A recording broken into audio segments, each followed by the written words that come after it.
26, 2021 to order. Welcome, everyone. At this time, I'd like to ask Vice Mayor Councilman Joseph Mickens to open our meeting in prayer. Our hearts and minds clear. Father God, we come to you right now. Thank you, Lord, for who you are and what you're doing in our life. We thank you for allowing us to be here this evening. And Father, we pray right now that you would give us the guidance and the leadership that we need to conduct this meeting. And Father, we pray right now, we let everything be done decent and in order. Bless right now. In Jesus' name we pray. Amen. Amen. Amen. Council members, we now have our policy agenda in front of us. One note to make is that City Council just informed me that the discussion on a pending litigation matter, we will have to go into executive session for that. So at that time, we'll take a vote to do that. But for now, we're going to move forward. And first on our agenda is Ms. Amber Henson is going to come to the council to talk about support for a very important local event here in Columbus called Roast and Boast. Yes, thank you so much for having me today. My name is Amber Henson. For you that don't know, Roast and Boast is a barbecue competition here in town. Kansas City Barbecue Society sanctioned. It has been held for 40 years here in Columbus. Many of you might remember it as the Pig Fest. In 2018, it was featured on Destination American Channel, and we were on a series called Barbecue that is still on Amazon Prime. We are only one of 5 KCBS events here in Mississippi, and actually one of 14 across the country that has been selected this year as a special event because our event is so big in KCBS. Last year's event, we had 62 teams. When COVID messed a lot of things up last year, it actually helped us because we were outside. So 50 of those teams were from out of state. So 12 local teams, 50 were from out of state, and we also had judges that were from out of state.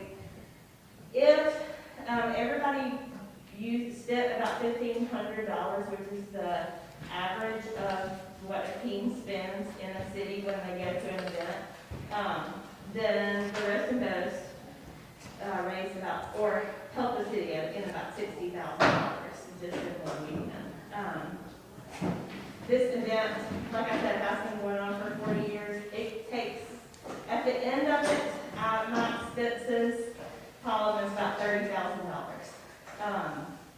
That is with different light and water, Columbus Light and Water, the fairgrounds, rentals, porta johns from GoBox, Waste Pro, all of those things. So I do have, a very big expense column. So we do have local sponsors that I call on, and I do call on different businesses here in town. Remax Partners is a large sponsor. Sobley Family and Sobley Excavating and Pools are a large sponsor. Again, GoBox, Jimco, they're a handful or 2 of large sponsors. And because of COVID, again, I know that's an excuse that we are all kind of using at times, but because of COVID, a lot of these businesses have been very tight with their giving. So I just want to come to you guys and ladies today and ask for a sponsorship. As I have been in Columbus almost 6 years now, and so this has become home to me, and I have helped some of the councilmen here with things downtown, and really want our city to flourish and grow as all of you do. And so I'm just asking, as a citizen of Columbus, obviously, but also as an organizer of Roast and Boast, that I can't really change a whole lot in the city, but I can put on a barbecue competition. And it is bringing a whole lot of people to town this weekend. So I'm just asking for the city to sponsor us and to help us out in any way that you can. Thank you. And I will say that Ms. Henson reached out to me a few weeks ago to discuss possible sponsorship from the city. And I'm very familiar with Roast and Boast. I haven't been in recent years, but I did attend years ago when it was the Pig Fest. And one of the things that she was pointing out to me was that a lot of people who, when they think of it as Pig Fest, they think of a wild party out at the fairgrounds. And that is not what Roast and Boast is today. Roast and Boast is really more of a family-friendly event that is unique to our community. And as she mentioned, has the ability to bring in resources through purchases and taxes to the city. So she's coming up on a short time frame. Part of that reason is my fault, because with everything else going on, it totally slipped my mind. And when she reached out to me again, I thought it was good for her to come to us and speak tonight or this afternoon. So she's got in front of us the different levels of sponsorship that are available. So I would ask y'all to please ask her any questions and then look at the list of potential sponsorships to determine if we can this year or if we should sponsor this event. And let me say thank you as a volunteer. She's only been in Columbus 6 years. Yes, sir. And she took over from someone who I think got sick and couldn't finish it, and she's really embraced it. And I was very impressed when she reached out to me several weeks ago. Thank you. Council? Is there anything similar to this that we sponsor? That we? Well, yes and no. Some of the sponsorships that come before us, the money is granted through the Columbus Visitors Bureau, the CVB. Some events that the city is able to sponsor events, and Jeff, speak up if I'm incorrect here. We're able to sponsor events that in some way promotes the services of the cities. Is that correct? If you do it under advertising city resources, you can do that. I'm not aware of any direct funded festivals that we're sponsoring right now. Since the CVB was, the 2% restaurant tourism tax went back into effect, and when we did that, we entered into an interlocal agreement with the city and the county and the CVB where $60,000 of that sales tax rebate money goes to 4 different festivals sponsored by the city, and I think 3 by the county. I may be wrong about what the county gets, but. Well, and to answer, I guess, that question of why I haven't gone to the CVB, I have. So we went 3 years ago to the CVB, and Ms. Carpenter told us she was not allowed to give money to any events. That had to go through the council or the supervisors, depending on where it was. We then, and I know a lot of council has changed and the mayor has changed it, so we then came back to a council meeting. And the 6 councilmen that were on board at the time, I think almost felt so sorry for me, they pulled it out of their own pockets and gave money and sent me back to the CVB. And she sent me to the supervisor, the county supervisor, and we went to that board meeting as well. And we're told the same thing, go back to the CVB. So to answer kind of that question of why aren't you going to the CVB, that is why, because she has said that the councilman has to make the decision of if it is funded or not. Which is not correct. Right? But we did have, we did a sponsorship a few weeks ago of the 7th Street Festival. And I think that was all determined before we came on as mayor and council. The process. Let me finish that. So I can be clear. I know it's from CVB, but how did that happen? How did they get to the, wait, please. How did they get to the point where they go to the CVB and get approval? Well, that was through the legislation, that you put in the legislation from the legislation. The 7th Street Festival was put in legislation Seventh from Street Jackson. Festival and, I believe that, if I may, Councilman Jones, I think that was an interlocal cooperation agreement between the CVB and the county and the city. If we hadn't had that interlocal cooperation agreement, we would not have got the local and private bill passed, because we were having issues there. But the city picked 4 festivals: Market Street, 7th Avenue Heritage Festival, Southside Townsend Park Blues, and Juneteenth. Okay, and those are all wonderful festivals that I completely concur in that they should be sponsored, everyone that's listed, and even the one that I referenced. My question is, how were those picked? Who picked those events? And if those events were picked, does that mean we cannot support any other event, even though it's worthy? I'm asking, because I don't know. You want me to answer? I would like that, yes. Yeah, so, the city council and the mayor picked the 4 festivals. How did they pick? Was it at a meeting like this? I But think- actually, we were more than just a festival now. You got an event that we were supposed to out, and the supervisor came in out in Caledonia also. Right, but those are counties, All they had to pass at the same time. that's right, they did, exactly right. So, I don't remember exactly the process, but the mayor and city council voted on approving those 4 festivals. Was it at a council meeting? Do y'all remember? Had to be. Yeah. Yeah. How did those 4 come to your attention? We met down at the link a number of times with Joe Higgins and the supervisors, trying to hash out how we could get this 2% sales tax put back in. And my best memory is it was just sort of I wouldn't call it haphazard. I think it was carefully thought out. Those are the 4 festivals that they thought were big impact festivals that they wanted to fund. Correct. So do we revisit those every year, or are those ongoing? It's set forth in the interlocal cooperation agreement, which lasts until it's terminated. So that explains to me why Nancy Carpenter is sending you back to the council and to the board of supervisors, which is confusing to the citizens because it's confusing to me. So I think at this point on the roasting boats, we need to determine, is this an event that we would like to support this year? And can we do that, take a vote to support at one of these levels that she's listed? Can we do that legally as a council? If you want to support it, one of those levels. Yes. Okay, yes, I haven't seen it before.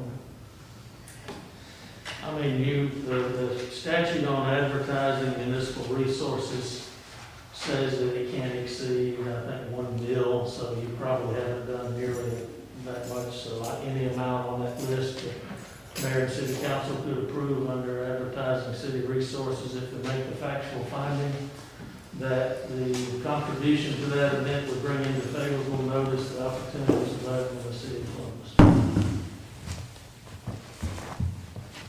Yes, Mark? The 2% money that came out of the bill, number 1 is for Parks and Recreation, and number 2 is actually for tourism. I mean, it's more wordy, but if you read it, it's to promote tourism opportunities within the city of Columbus. So the CDB's position on it is y'all are already getting 60 for the city and 45 for the county. We ain't getting that anymore. I'm wondering. That's basically it. It's not that they can't, they just won't. So, if you wanted to not do it under advertising city resources, you're already granted that, I believe, under that bill, but you have to take it out of that revenue stream. But the CDB controls everything but the 60,000 that comes back to us for those 4 festivals, 15,000 each. So we don't have any more of that 2% money in the city's possession that we could delegate. It would be out of our general fund, I would think, if it's in there. I'm saying the money that comes in for the park system that was set aside in that bill for the parks Also includes. it also includes the provision for tourism, I believe. I can get the language. You want me to go get it? I have a question. I'd like Do to you see have a that. major shortfall, or how much money have you been able to? Not major. I will say that we have a very generous, our sponsors are very generous, as far as the 2 or 3, companies that help. So if it comes down to it, there are families that will say, we'll step up and take care of it. That's not something that I like to happen, obviously. So it's not, again, it's, the And I think the other thing that she's trying to say too, what she expressed to me, is that she feels like with a special event like this, that is very unique to Columbus, it would look very good to the citizens to get support from local people who come out to it, and also from the many people who come from around the country to participate, to see that the city is embracing this event at some level. I also commend her dedication to it. The process of going before the CVB has been not easy for many, many years. I've been involved in events that brought a lot of support to the community, and was one I felt the city should embrace. But I have never been, as a citizen and now as mayor, completely got a good understanding of how we make that determination. What do we look at to make that determination? Do we look at, the impact on the city? Do we look at the potential revenue of the city? I mean, how do we make those decisions? Because we're going to have other events that will come about in Columbus. And I, as mayor, would like us to be as fair to everybody as possible. And I don't want to send our citizens running in a ridiculous circle trying to figure out how they could potentially give in support. This lady is a volunteer who loves our community and who is here to try to help bring more people to Columbus. So I would like to be able to give her an answer today. If we have, I for one, and I don't have a vote unless it's a tie, would like to support this event with some type of financial contribution. And what I would like to find out from this group today is, can we do that and at what level? And then I would also like for us to revisit how we determine as the city which festivals in this city that we're going to support, and do we evaluate them? Do we, how do we do that? Because there's some others I think that would like our support as well and are worthy. And that's not a slight on any of the ones that we have right now. I think all of them are very worthy. I've attended most of it, and I plan to attend all of them this year and support them. But I just also want to make sure that our citizens leave here feeling like they've been treated fairly.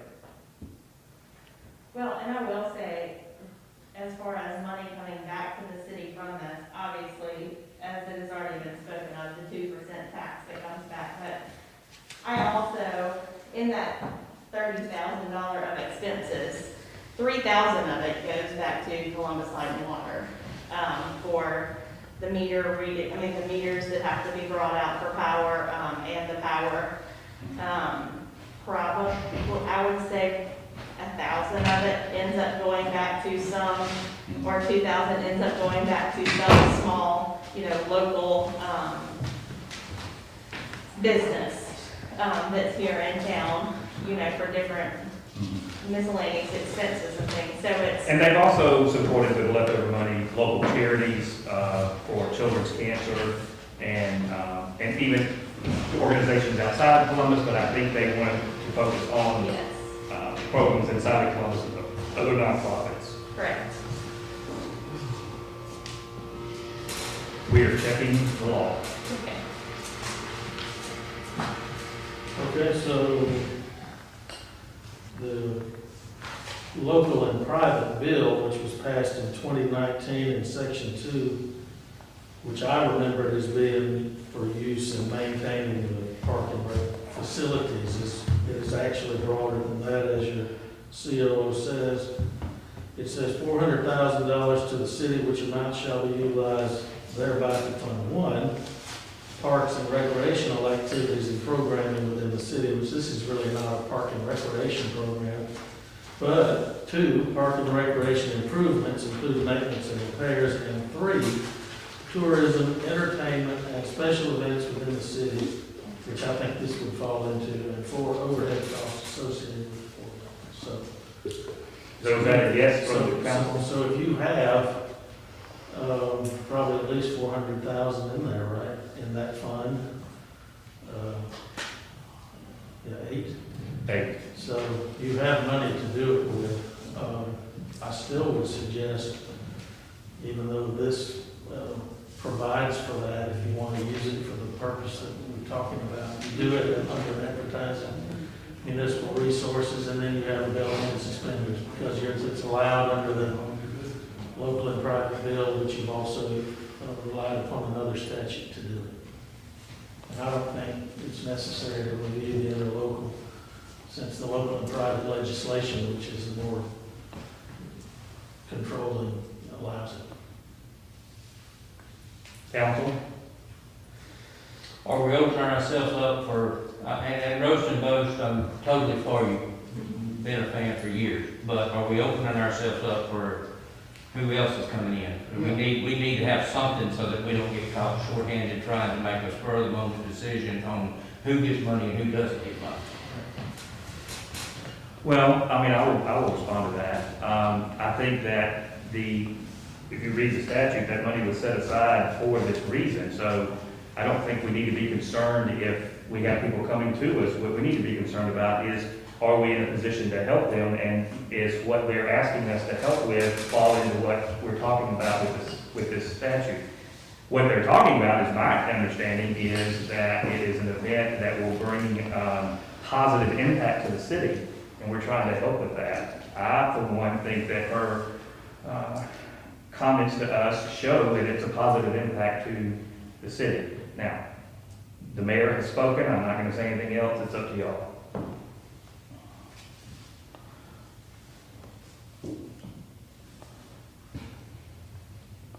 Do I have a motion? I would like to see us do something. I just don't know how much to. How much money do we have in the fund? Approximately 800,000. We have 800,000 in the fund. The largest sponsorship she's asking for is 5,000, and it goes down to 100. If y'all could please make a quick decision on. I make a motion that we give them the 2,500 for the half hog sponsorship. Second. Can I ask whether you're also doing it under advertising municipal resources? And your suggestion was under advertising and municipal resources. I made a substitute motion, we did a whole 5,000. The Thank whole you, lot. Councilman here. Yeah, we got 800,000. We have a substitute motion to support roast and boast at the whole hog level of 5,000. Second. We have a second from Councilwoman Stewart. Any more discussion? All in favor, raise your right hand. All opposed, raise your right hand. The motion passes 4-2. And I raised my hand and I couldn't even vote, but did I? Leslie and, Can I ask a question on that? Mr. Green brought up a point, and you alluded to it somewhat too. Controlling ESCOM. yes, And I'm always fair now. Are we gonna go down the same road? I think you have to. Okay? Yeah. We know what we opening ourselves up for, right? If we got 800,000, just they support our code, send that, we can advertise and get. We can have a meeting, that don't mean we gotta go spending it all. No, and let me say this too, I think that as it is incumbent of us as public servants to be willing to listen to any citizen who comes in here with a legitimate request for any event in town. Can we say yes to everybody? But because we can't say yes to everybody, doesn't mean that we don't give them a moment to hear theirs. I would suggest that we get together during this time between and we start to come up with a policy on how we could potentially spend this money. But I hear from organizations on a regular basis that would like our support and we're not able to do it. So I, for one, am okay with people who are trying to help make our city better to come in and ask us about it. Not in any way to dampen that, but the money also goes toward improvement to your recreation facilities, so you may want to balance all that when you make decisions on I what think you that other 799, Yes. 995,000 will be needed down there. Well, trust me that I think I've stated clearly that Parks and Recreation are a high priority for me. I think we use common sense and reach out to support our citizens when we can. Thank you very much for being Thank you here. all very much. And Friday night, if you are hungry, please come out. We will get y'all some barbecue. Thank you. Thank you, Ms. Hinton. Now we have on the agenda Ms. Barbara Vaughn, who has a request to us about a mobile cigar lounge request. Ms. Vaughn, thank you for being here. Okay, thank you for having me. I'm Barbara Vaughn. I just want to pass these to you and pass yours that way. And I want to pass this to you and you can go that way with it. Oh. Thank you. My name is Barbara Vaughn. I'm a citizen here in Columbus, Mississippi. I've lived here all my life. The reason I am here today because I'm having a birthday brunch downtown Columbus on Sunday, August the 29th, from 12:30 until 4:30. My birthday brunch, I want the Mobile Cigar Lounge to be a highlight of the day. My son actually owns the Mobile Cigar Lounge, and he's been in operation for 7 years. He lives in Atlanta, Georgia, and I wanted him to come down and to cater to my guests. The lounge would not cost the city anything because all the businesses on that block are closed on Sundays. And the reason I'm here is because it may extend out in the street just a little bit. So I want the street to be blocked off from one block to the next. And that is, the venue is 208 5th Street South. That's where I would actually be inside. But the Mobile Cigar Lounge would be outside in front of the venue 208. So what I'm asking, if I can have him to come here, and he's not selling cigars, they will be complimentary to our guests. Thank you, Ms. Vaughn. Council, do you have any questions for Ms. Vaughn? I don't have a question, I'll just say I'm all for this, but I do know on some Sundays they have the church going on at the premises. I don't know if it's every Sunday. Mm-hmm. So if we not block the entire road, if we just block like that section. Absolutely, I'm for that. And I think it's a pretty wide road, so. It is. You can- And it's his lounge is 20 by 20. Yeah. So, like I said, I didn't want to obstruct traffic. I want it to be safe for everybody.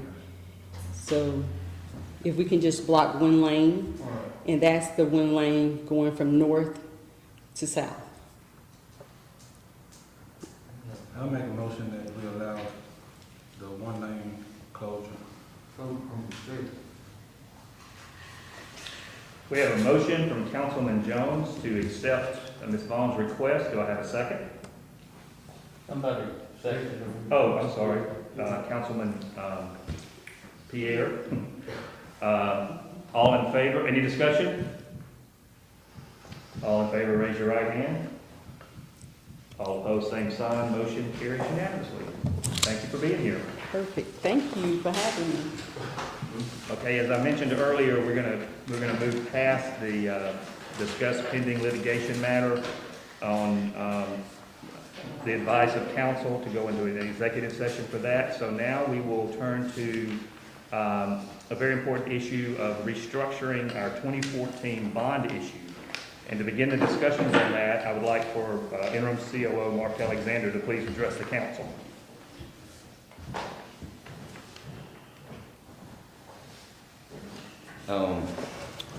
Good afternoon. Yeah, we are looking at refunding the 2014 paving bonds. I think I said in a previous meeting, unless you believe the interest rates are going to go any lower, now's the time to do it. The state sets a net savings threshold of around 3% before they'll consider doing it.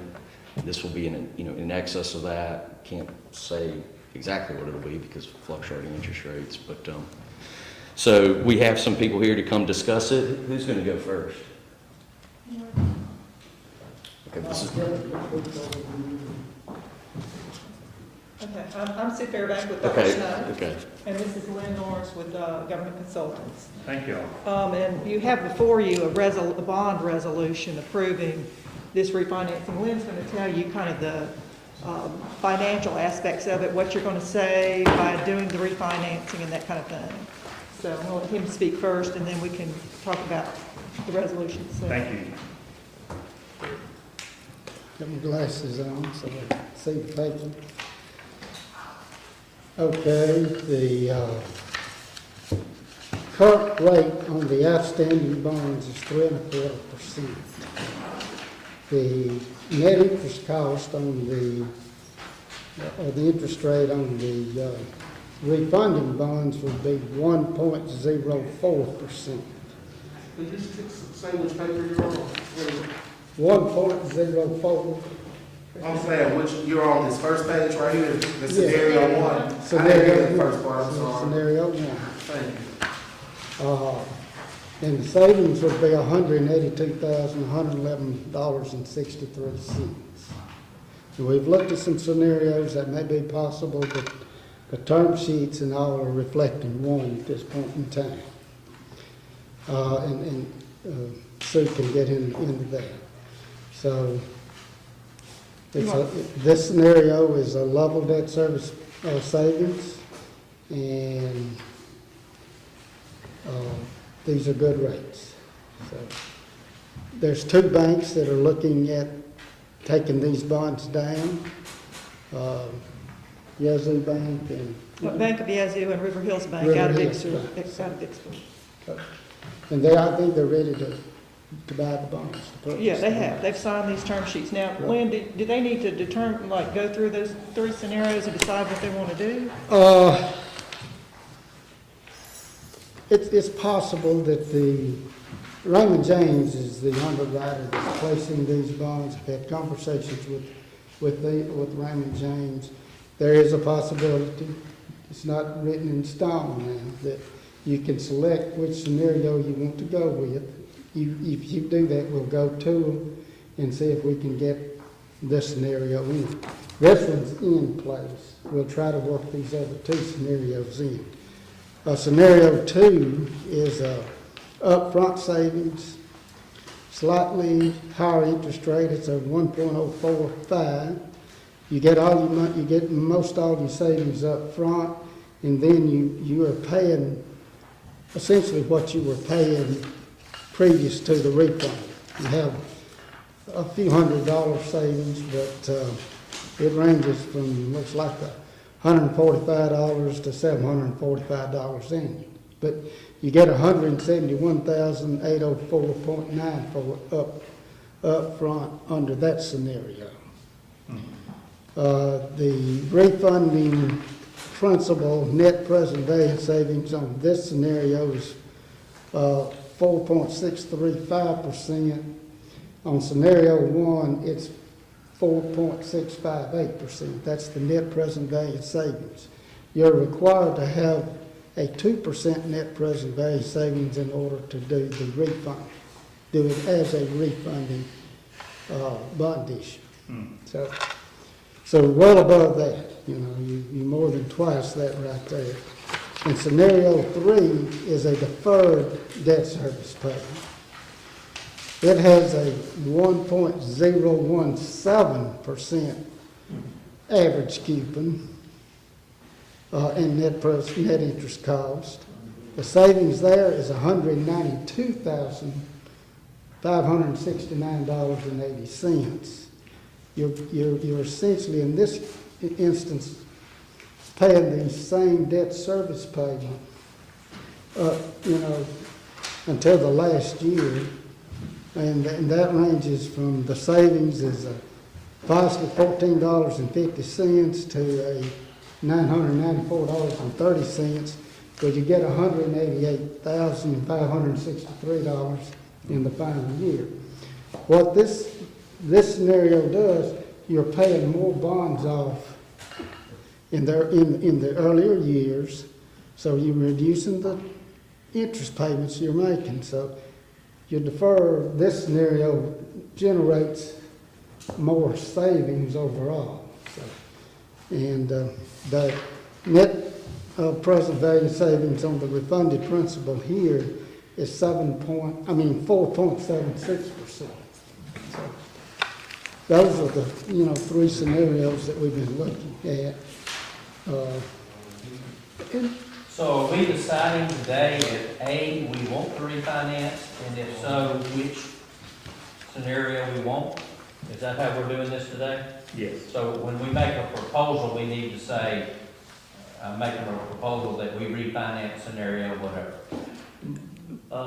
Mr. Alexander, do you have an opinion on these three right here? I mean, 3 looks like the obvious one because of more savings, but I don't.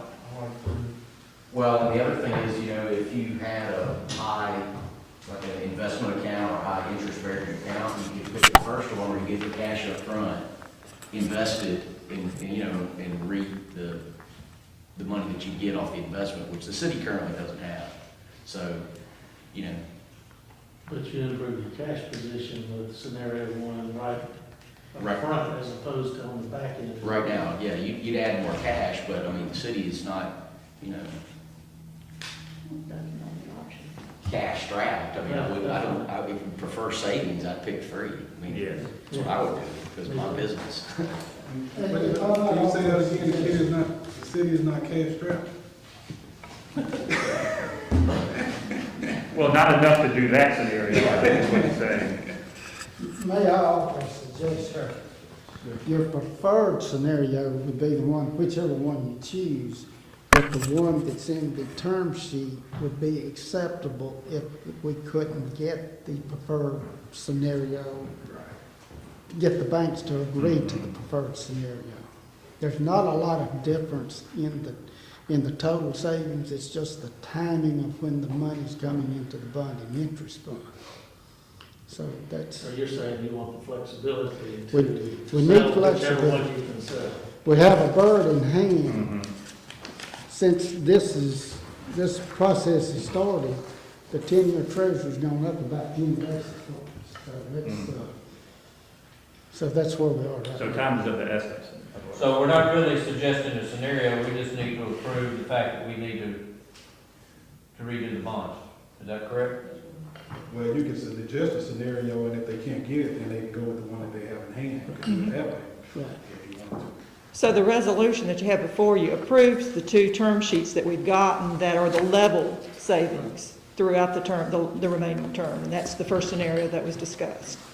But we can go back to these banks or to other banks and see if we can get the scenario that you prefer. And I think I understood from her that she felt like she could get that. I am confident, but I'm not positive. Yeah. And she's confident, but she's. I make the motion that we restructure the bond issue under scenario number 3. Preferred. Is that correct? Well, preferred, but Well, preferred. Preferred. If they can't, then would your motion allow them to choose the one that they already have? Yes. yeah, Do scenario I need to one. restate this, saying that, or what? I think so. Just make sure we're on the right page. I make a motion that we restructure the bond issue, preferably using option number 3, but giving them the authority to renegotiate one of the other options if that is not possible. We have a motion from Councilman Green and a second from Councilman Beard. Any more discussion? All in favor, raise your right hand. All opposed? Likewise, motion passes unanimously. Thank you very much for being here. We And so the bond resolution approves the current commitments, but what we'll do, because of the way the motion was worded, is if we can substitute those commitments out for the one that you prefer, then we will. Does that work, Jeff? Yes, ma'am. Thank you all very much.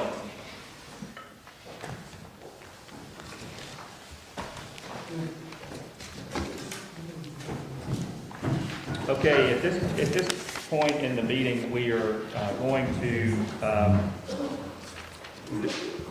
discuss the review, the citywide mask mandate. And before we do that, as mayor, I would like to make a statement if I could. And the reason I would like to do that, council, is because, as y'all well know, many of our citizens have reached out to me on this very, very, very important discussion that we're going to have. Some of those I've forwarded on to each of you to see. If I had forwarded all of them, that's all y'all would have been doing this week. This is a very important topic in our community. And as I've said this before, and I include myself in this, I've been looking for the adults in the city to work together to help us do what is the best for this on behalf of our children, because our children are watching. Now, I included myself in that when I said adults because my wife will tell you that I don't always act like an adult in certain situations. That is also not to say that y'all will not be acting like adults. I'm sending that out to our entire community and nation because since this country has been in this pandemic, which is a very, unusual circumstances that none of us have ever faced before, it seems that it became political from the very beginning. And that's unfortunate. This is a very serious virus. I believe that. This is not some kind of conspiracy in our country.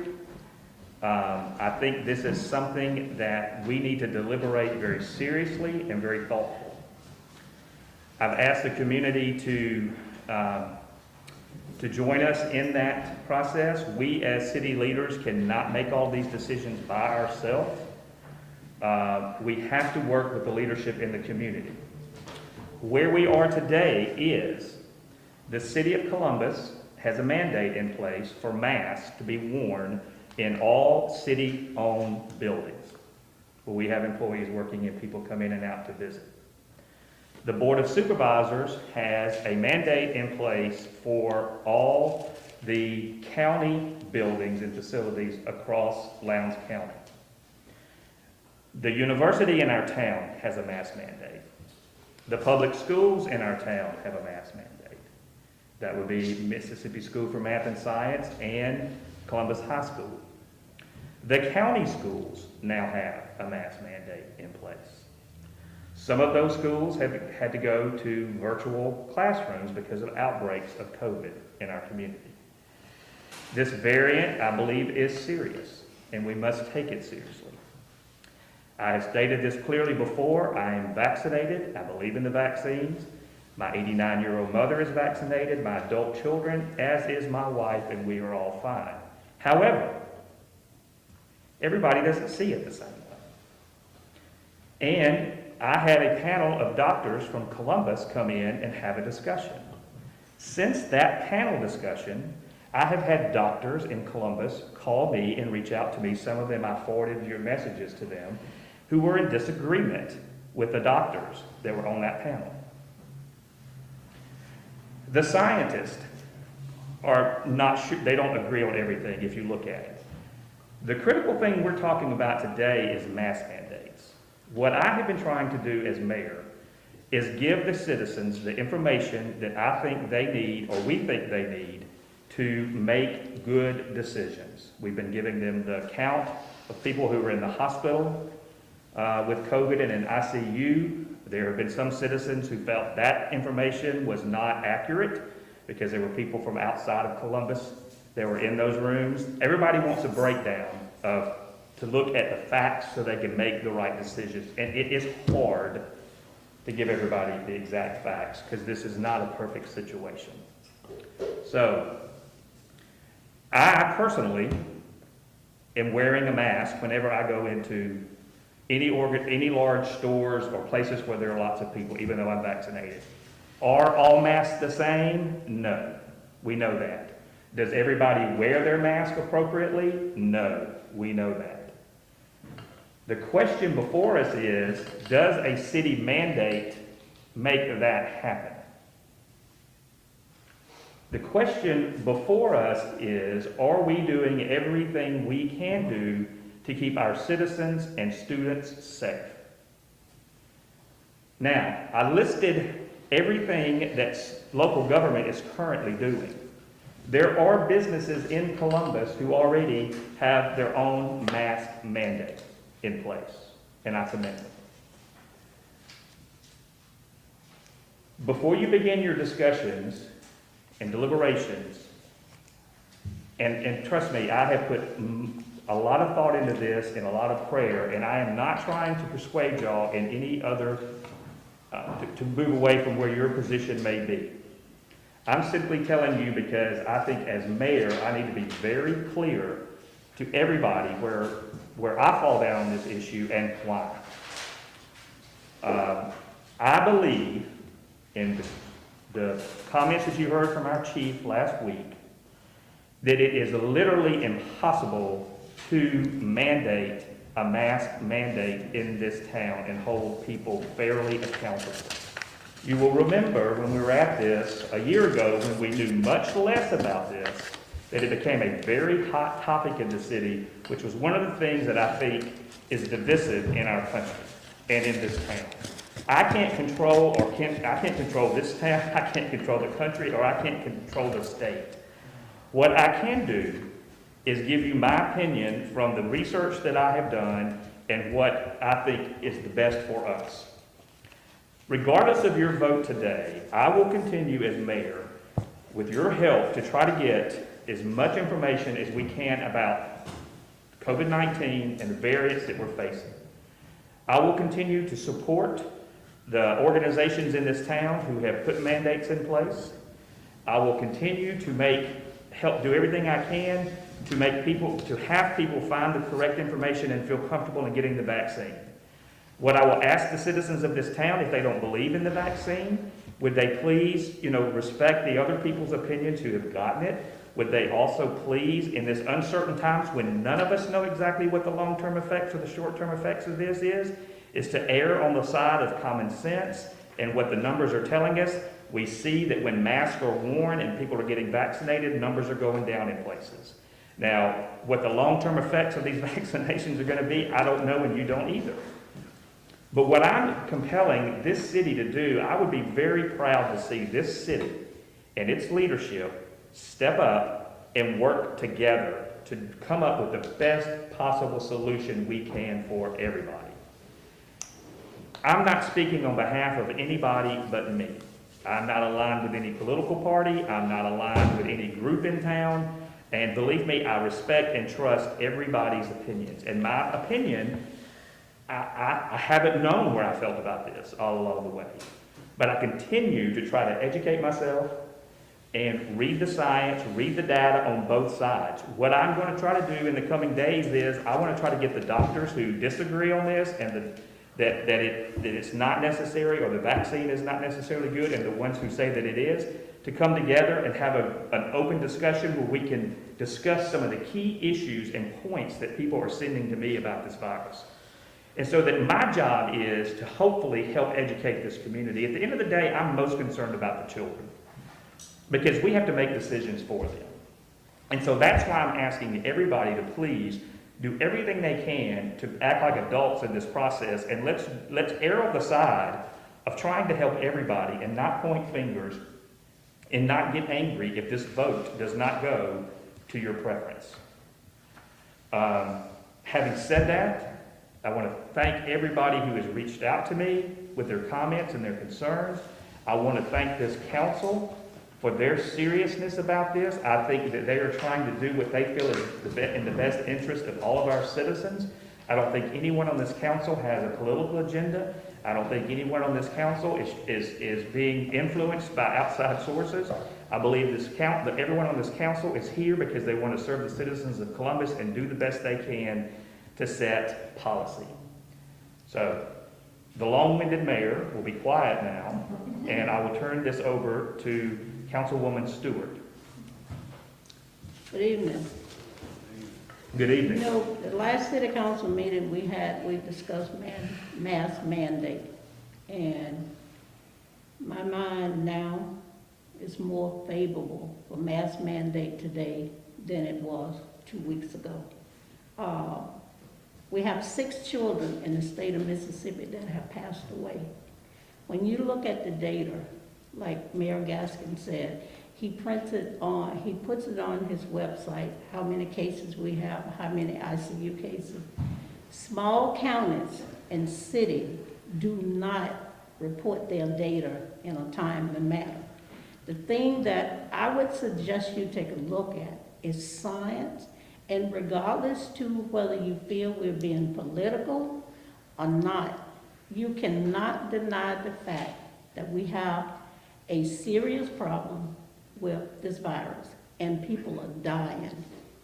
I have friends that have been fully vaccinated, and still we're having breakthrough cases. We having breakthrough cases. I have friends that I went with them to get the vaccination, and yet I had a mother, which is a friend of mine, her daughter and granddaughter all end up with the virus. The mother was ill, but not half as ill as the daughter and granddaughter. Now, I know the last council meeting, the chief of police said it would be impossible. There is no such thing as impossible. You do what you can, the best you can, to protect the citizen here in Columbus. Now, will there be a 100% compliance? I doubt it. But if we don't make an effort to say wear your mask, then, you know, what are we here for? And that's not political to say we need a mask mandate. When you look at our governor, he say, I'm not doing a mask mandate. The last time we had an epidemic, a breakout of this virus, he added one county at a time, but he still ended up doing it.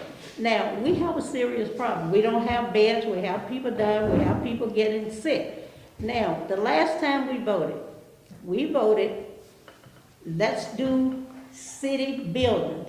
Now, to me, that is very biased. Why would the city people need to be protected and the rest of the city don't need to be protected? It's kind of embarrassing that we even voted for that.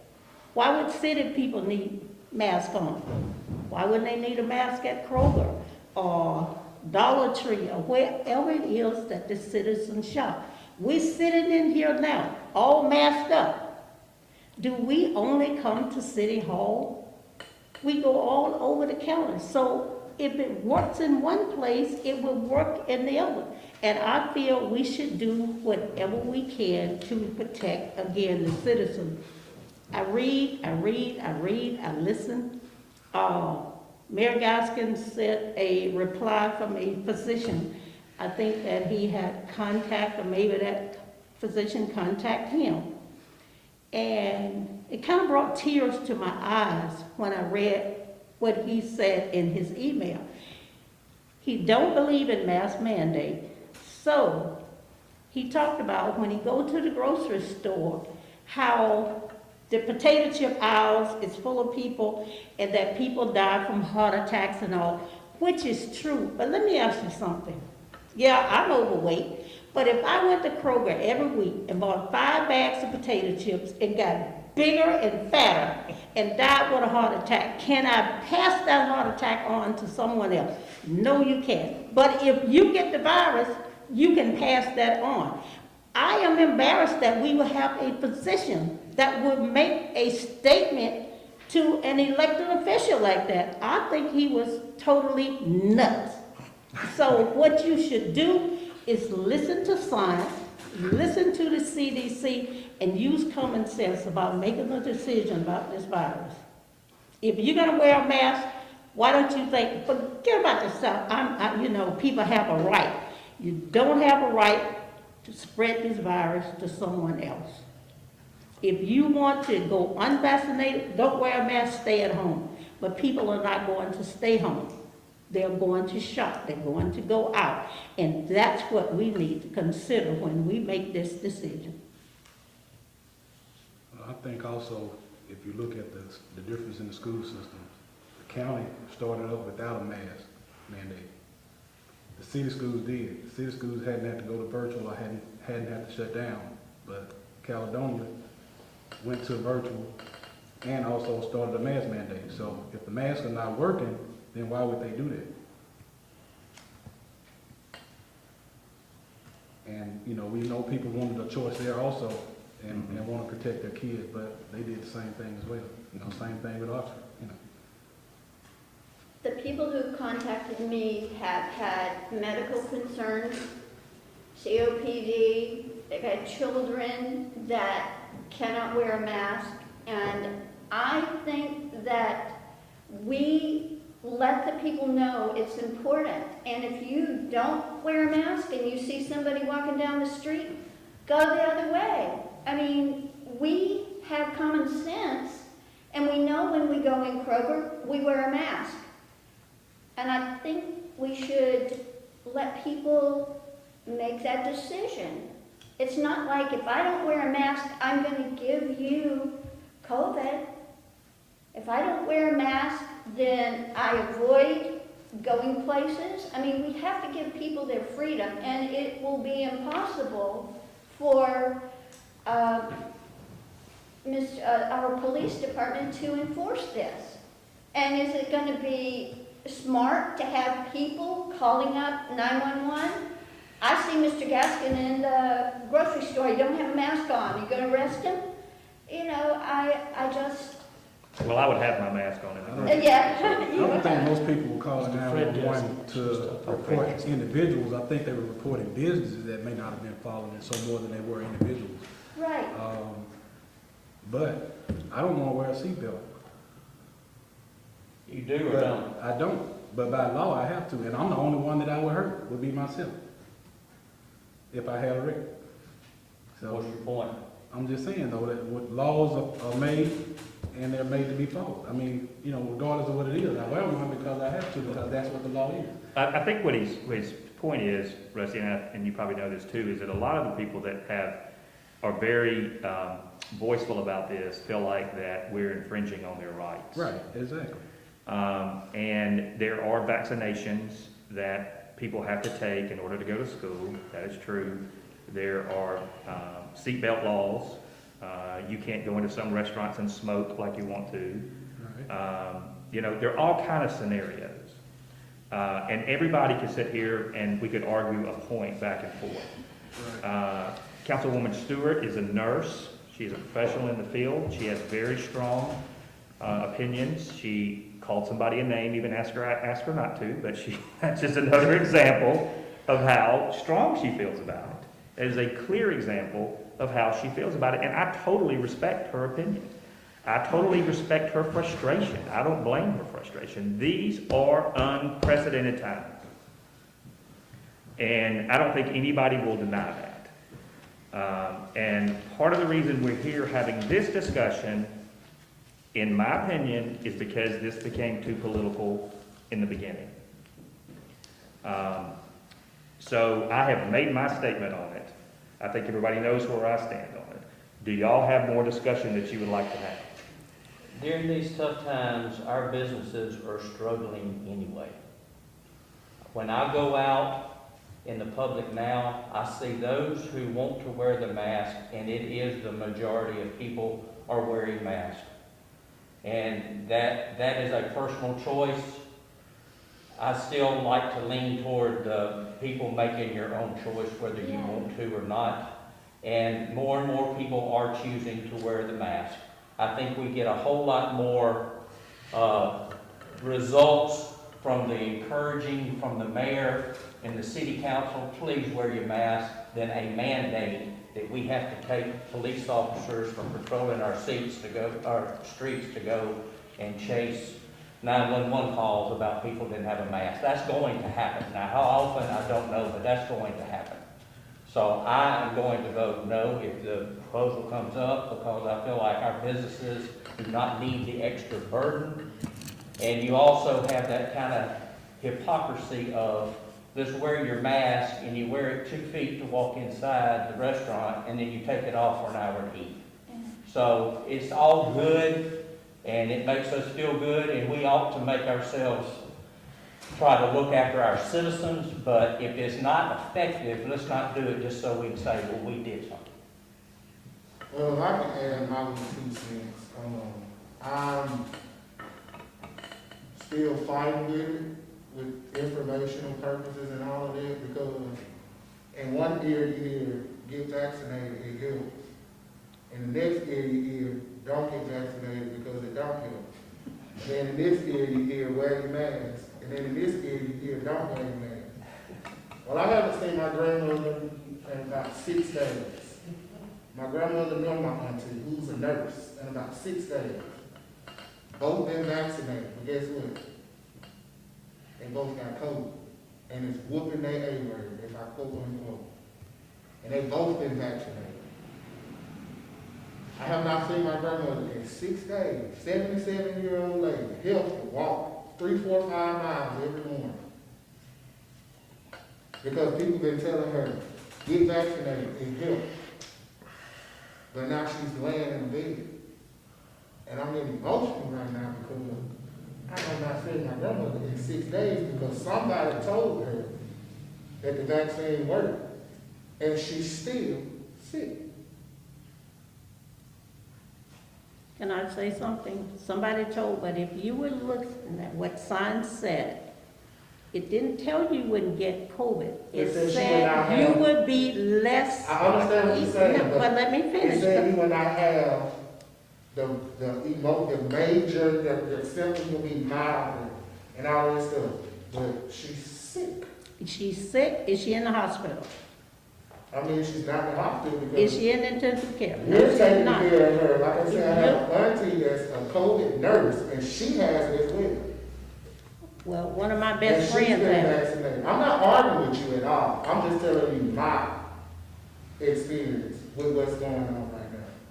But what did signs say versus some medical position? They tell you, get the vaccine. You can get ill, but you won't be as ill if you get the vaccine. It didn't say we guarantee you will not get sick. So you basically saying so if she wouldn't have got the vaccine, she would have died.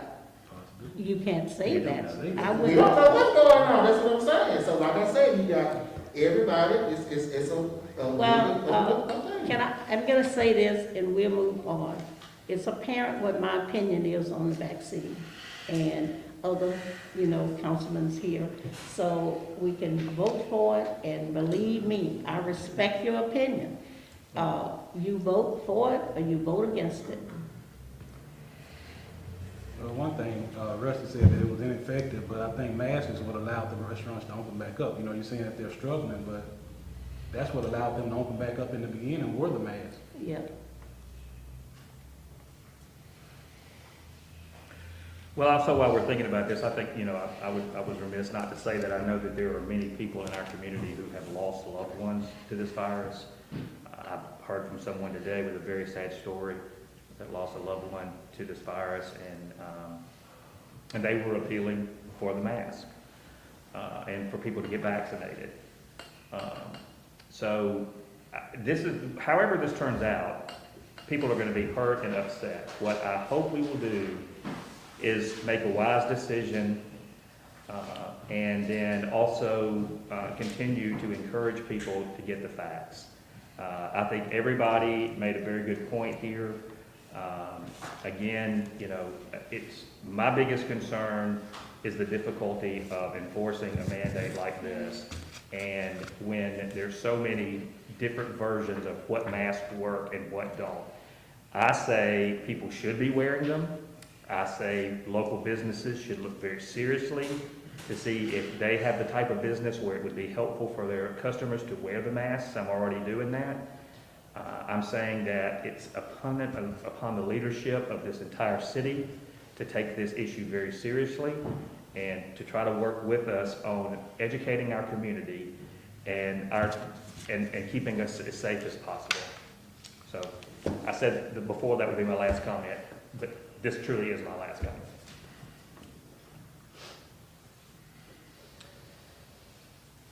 Do I have a motion? Motion that we put the city into a mask mandate. I have a motion from Councilwoman Stewart that we, City of Columbus. the city of Columbus, establish a mask mandate throughout the city. Can I ask a Wait. question about it? We have a question, yeah. I mean, I hate to get into the tedium about it, but I'm assuming that would be for indoor spaces only, as opposed to wherever you are in the city, whenever you are? I would say indoor spaces, because if you look at signs again, when you're outside, I notice like when people are shopping, they go in the grocery store, they have the mask in the shirt pocket. And if you see them in the parking lot, you shouldn't attack them because they don't have a mask. Because once they get the door, they pull it out and they put it on. I'm not I would questioning say, whether the. no, I understand, Yeah. but I would say indoor spaces. And then what about in places where Where you can't wear a mask in order to receive services, like in a restaurant or the dental office, or you want all those exceptions stated, I assume?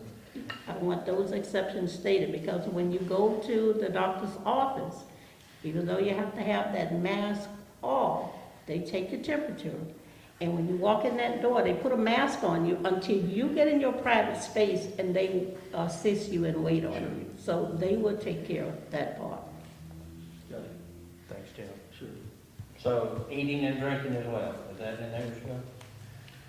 I have where not practical to wear. I don't think it would be unwise to put in there examples such as dental offices, Restaurants. maybe beauty shops, barber salon. I don't know, gym. I don't know. I mean, Cannons on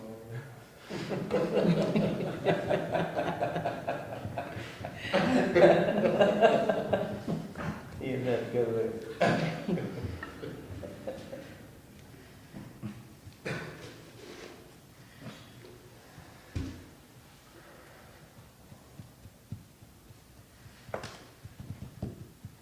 And the only thing you can do is make an effort and do the best you can for the citizens here. It's not personal about us, it's about the citizen. That is why you ran for your position, so you can do something to protect the citizen. You want to protect yourself, maybe you can just hide out at home. But what do you do for the citizen? Okay, we have a motion, and would you like to read it out for us? what I have is a citywide mask mandate for indoor spaces, except where it's not practical to wear the mask, such as in a dental office or in restaurants while eating and drinking. Now, we could make the list on and on, but the more, if you tried to just identify them all one at a time, you're gonna miss some, and you may be wrong on one or two, and this is, you know, you'd have to, the defendant, if he's cited, would have to prove that it's not practical to wear a mask the way it's stated. I assume too, if we do this, you'd want the whole preamble with all those same factual findings or similar ones that we made last year about COVID being hazardous and the pandemic and the president's declaration and all those things that were stated before. And I noticed the other thing, this year with the COVID, you have business that are making more of an effort to protect themselves against the virus than they did before. Because so much work was put into it. Some listened to the science, some didn't. So if we say, okay, it's not practical to go in a restaurant and eat with a mask on, then the restaurant will space people out and make sure that they do social distance within the restaurant.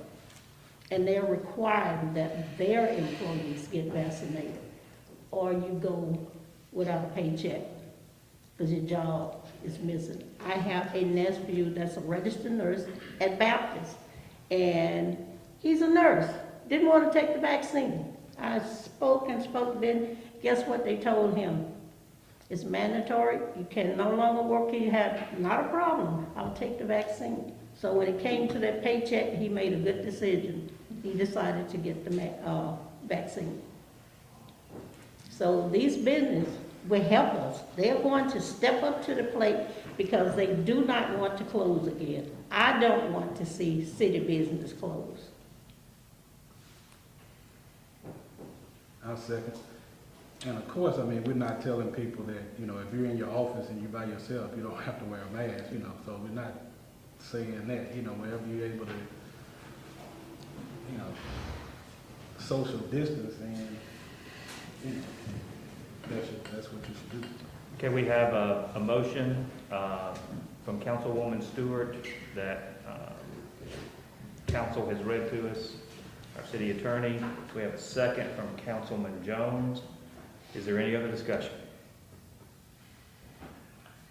Ms. Mitchell wants to ask when the effective date of this would be. It's a good question. When would the effective date? Would y'all like to make the effective date if it passes? I would say starting tomorrow, that will give you time to go on the internet. You're very active on the internet. People read your comment. It's for San Francisco because I get a response from it. So, Really? It give you time to announce it, and we have to use a common sense thing. We started tomorrow, we wouldn't have the police department chasing somebody for a mask. People need time to absorb the information. But the sooner you put it out there, the better off they would be. So what is the suggestion for the effective date again? Tomorrow? Tomorrow. Mm-hmm. Particular time would be good. We're But saying- give people time to, that information will get out and they will hear. She's proposing, if this passes, that it would begin tomorrow, Friday, what is tomorrow? 27th at high noon. We have a motion and a second. Any more discussion? All in favor, raise your right hand.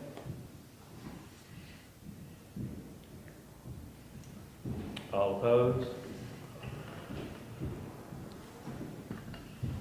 So do we have a tie? Yes. 3-3. I vote to not have a city mandate. Having said that, I will again encourage our citizens to please be respectful for one another. Please be courteous to our council people who are very serious about wanting our citizens to be safe. I think they all had very good points tonight that should be respected. I ask you to continue to read the science, to consider, talk to your physicians about the vaccine, and please social distance when you can, wash your hands, do everything you can to keep this curbed. Thank you all. Now, at this point, we need to go into, I need a motion. You tell us what we need a motion for, council. You need a motion There's a specific way to say this. to close the meeting